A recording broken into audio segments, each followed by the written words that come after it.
Hello दोस्तों, आज अपन विविध प्रश्नों के बारे में चर्चा करेंगे। विविध प्रश्नों में देखो दो प्रकार के प्रश्न पूछे जाते हैं, दो प्रकार के, ठीक है। इसमें जो पहले टाइप में वो कहेगा कि 15 व्यक्ति एक दूसरे से हाथ मिलाते हैं तो कितनी बार हाथ मिलाया, पहला है कितनी बार हाथ मिलाया और दूसरा है इसी का कंसेप्ट, वो है कितने हाथ मिलाए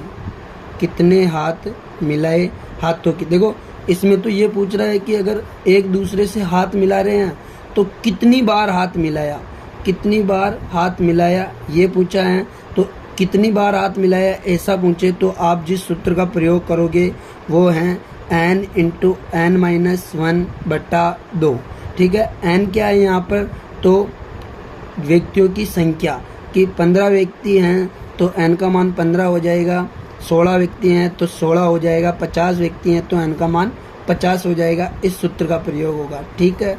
और अगर ऐसा पूछ ले कि कितने हाथ मिलाए गए तो उसमें सूत्र लगेगा n × n-1, ये वाला सूत्र लगेगा n × n-1। कितनी बार हाथ मिलाए, देखो कितनी बार हाथ मिलाए तो यहाँ पर जो दोनों व्यक्ति जो आपस में हाथ मिलाएंगे वो एक बार काउंट होगा। जैसे मैंने किसी से हाथ मिलाया तो उसका हाथ भी आया और मेरा हाथ भी गया, लेकिन दोनों ने कितनी बार हाथ मिलाया तो एक बार हाथ मिलाया। और ऐसा पूछ लेता कि कितने हाथ मिलाए गए तो कितने हाथ मिलाए गए, 2 हाथ मिलाए गए, ठीक है। तो अब चलते हैं अपन प्रश्नों पर। पहला प्रश्न है अपना, 15 मित्र एक दूसरे से हाथ मिलाए तो कुल कितनी बार हाथ मिलाए जाएंगे। क्या पूछा इसने, कुल कितनी बार हाथ मिलाए जाएंगे।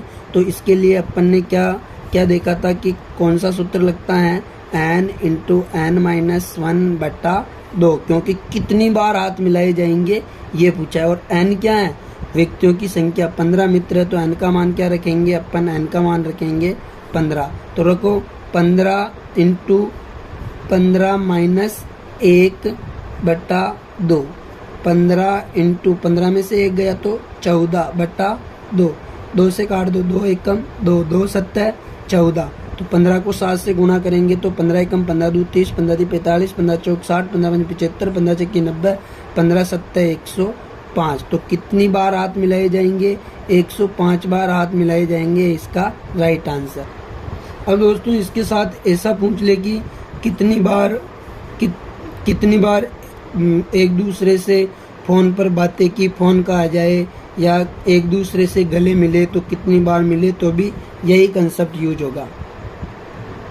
इस बात को आप नोट बना के भी लिख लेना, भले ही कितनी बार हाथ मिलाए या कितनी बार गले मिले, फ़ोन पर कितनी बार बात की, ये सेम कंसेप्ट, यही कंसेप्ट लगेगा, ठीक है।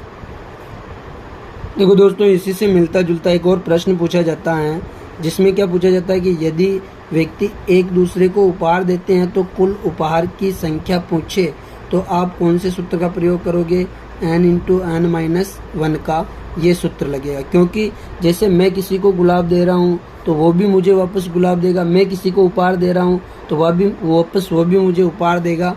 तो क्या होगा, ये जो बट्टा में 2 था ना वो हट जाता है, ठीक है। जैसे यहाँ पर एक उदाहरण लेते हैं अपन, क्या है, 13 व्यक्ति एक दूसरे को उपहार देते हैं तो कुल उपहार कितने होंगे। अब उपहारों की संख्या पूछी है, ठीक है, मैं भी उनको दूंगा और वो भी मुझे देंगे, ऐसे 13 व्यक्ति आपस में दे तो कुल उपहार कितने होंगे ऐसा पूछे तो आप किस सूत्र का प्रयोग करोगे, n × n-1 का। और n क्या है, व्यक्तियों की संख्या, तो 13 ×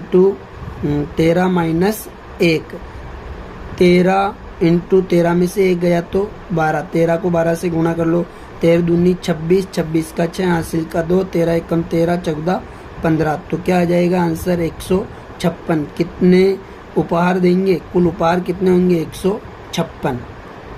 नोट बना के आप इसमें भी एक बात लिख लेना कि अगर उपहार देना पूछे तो भी एक दूसरे को देंगे, फूल देना पूछे तो भी एक दूसरे को देंगे, कार्ड देने का कॉन्सेप्ट आए तो भी यही कंसेप्ट अपनाना है, n × n-1। आज के लिए इतना ही दोस्तों। अगर आपने हमारे YouTube चैनल को सब्सक्राइब नहीं किया हो तो सब्सक्राइब कर दें, और अगर आपने लाइक नहीं किया हो तो लाइक कर दें, ठीक है। और सपोर्ट करते रहे ताकि मैं आपके लिए ऐसे और वीडियो लेकर आता रहूं।